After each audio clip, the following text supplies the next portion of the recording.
প্রিয় দর্শক, আসসালামু আলাইকুম। দেখেন, ফুলবাড়িয়া আক্কেল উচ্চ বিদ্যালয়ের যে ক্ষুদে শিক্ষার্থী যারা রয়েছে, শিশু কিশোর রয়েছে, তারা কিন্তু নিজ উদ্যোগে স্বেচ্ছাসেবক হিসেবে কিন্তু তাদের প্রাণের ফুলবাড়িয়া, সেই ফুলবাড়িয়াকে আপনার পরিষ্কার করার জন্য কিন্তু বেরিয়ে পড়ছে। দেখেন, তারা কিন্তু একেবারে বয়সে কম। আমরা দেখি যে এদিকে এগুলা তোমরা কোথায় পেলা? এগুলা এই বাজার থেকে তোমরা একত্রে করে এখানে আনছো? হ্যাঁ, আচ্ছা, এই যে এই কাজগুলো যে করতেছো, এই কথা বলবা কি? এদিকে আসো দেখি। এখানে এই যে ময়লা আবর্জনা যে দেখতেছি, এগুলা তোমরা পরিষ্কার করতেছো কেন? একটু বলো দেখি। আমাদের দেশ আমরা সংস্কার করতেছি। কেন সংস্কার করতেছো কেন? আমাদের দেশ আমাদের পরিষ্কার পরিচ্ছন্ন করা উচিত। আমার মনে হয় একজন শিক্ষার্থী হিসেবে সবার এগিয়ে আসা উচিত। হ্যাঁ, এই যে এখানে আরো অনেক শিক্ষার্থী রয়েছে। আচ্ছা, তোমরা এই যে এগুলা কেন পরিষ্কার করতেছো বলো দেখি। আমাদের এলাকা, আমাদের বাজার, আমাদের নিজে পরিষ্কার করার দায়িত্ব, যাতে রোগ জীবাণু না হয়। হ্যাঁ, মানে এই যে পরিষ্কার করতেছো, এখান থেকে কি বার্তা দিতে চাও জনগণকে? আমরা দিতে চাই যে আমাদের এলাকা সবসময় যেন পরিষ্কার থাকে, আর দেশের সব জনগণ যেন সবাই যেন পরিষ্কার পরিচ্ছন্ন রাখে, রাস্তায় না ফেলে, ময়লা রাস্তায় না ফেলে। প্রিয় দর্শক, এখানে কিন্তু তাদের একজন শিক্ষক সোহেল স্যার রয়েছেন। উনি কিন্তু তাই শিক্ষার্থীদেরকে নিয়ে বাজারটা পরিষ্কার করতেছেন। আমরা এখন তার সাথে কথা বলবো। আসসালামু আলাইকুম স্যার। আচ্ছা, আমরা তো আসলে একদিনের জন্য করতেছি, কিন্তু একদিন করলেই তো হবে না। তো কাজটা শুরু করতে হবে নিজের থেকে। আপনি যদি নিজের বাসা, নিজের আশেপাশে নিজে পরিষ্কার রাখেন, উন্নত কান্ট্রিতে যেটা হয় যে আমরা নিজেরা একটা চকলেটের খোসাও বাইরে ফেলি না।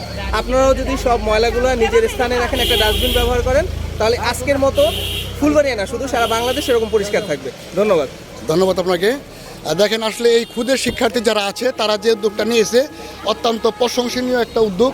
এটা কিন্তু আপনার কালিয়াকৈর এবং মাওনা হাইওয়ে রোড, সেই হাইওয়ে রোডের মধ্যে কিন্তু যত ময়লা আবর্জনা আছে তারা কিন্তু পরিষ্কার করছে। এখানে দেখেন অনেক ছেলে মেয়ে, এরা কিন্তু টিম হিসেবে ভাগ করে নিয়ে কিন্তু বিভিন্ন জায়গায় আপনার করতেছে, পরিষ্কার করতেছে।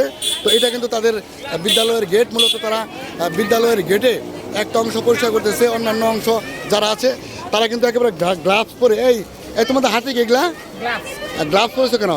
ময়লা পরিষ্কার করার জন্য।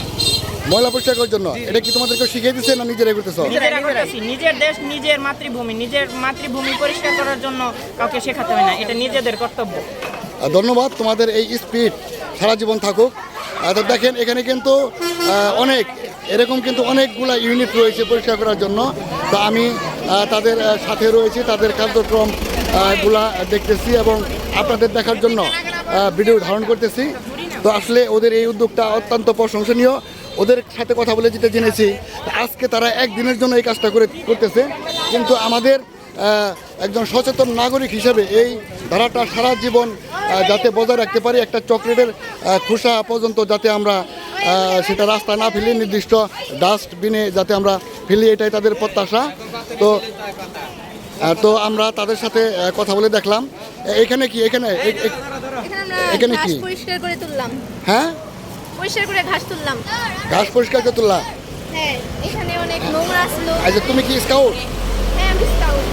আচ্ছা, এটা কি স্কাউটের শিক্ষা? হ্যাঁ, স্কাউট। তো আগামী দিনে তুমি এই যে তোমরা যে আজকে এই কাজগুলো করতেছো, এই কাজগুলোর মাধ্যমে কি বার্তা দিতে চাও এই দেশের জনতাকে? এই কাজগুলোর মাধ্যমে আমরা বার্তা দিতে চাচ্ছি যে এটা আমাদের দেশ, আমাদের দায়িত্ব আমাদের দেশকে পরিষ্কার পরিচ্ছন্ন রাখা, আমাদের রাস্তাঘাট, আমাদের সকলের দায়িত্ব এটা পরিষ্কার পরিচ্ছন্ন রাখা। আর একজন একটা সঠিক কাজের উদ্যোগ নিলে দেখা যাচ্ছে যে সেখানে সবাই, যেমন আজকে যখন আমরা পরিষ্কার করছিলাম, আমরা শিক্ষার্থীরা বেরিয়েছিলাম পরিষ্কার করতে, কিন্তু দেখা যাচ্ছে যে আমাদের একটা দোকানদার আঙ্কেল বস্তা দিয়ে সাহায্য করেছে। তারপর দেখা যাচ্ছে বাজারের নানান মানুষ আমাদের দেখে, আমাদের কাজে, আমাদের উৎসাহ দিয়ে, আমাদের কাজে উদ্যোগী হয়ে আমাদের সাথেও তারাও কিন্তু পরিষ্কার করেছে ময়লা। তো আমরা দেখতে চাই যে আমাদের দেশটা যেন পরিষ্কার পরিচ্ছন্ন একটি বিশৃঙ্খল একটা দেশ হয়। ধন্যবাদ তোমাকে। প্রিয় দর্শক, আমরা তখন আপনাদেরকে দেখালাম যে ফুলবাড়ি আক্কেল উচ্চ বিদ্যালয়ের ছাত্রছাত্রীরা তারা নিজ উদ্যোগে এই রাস্তাঘাট পরিষ্কার করছে। তো সকলে ভালো থাকবেন, সুস্থ থাকবেন। আল্লাহ হাফেজ। আসসালামু আলাইকুম।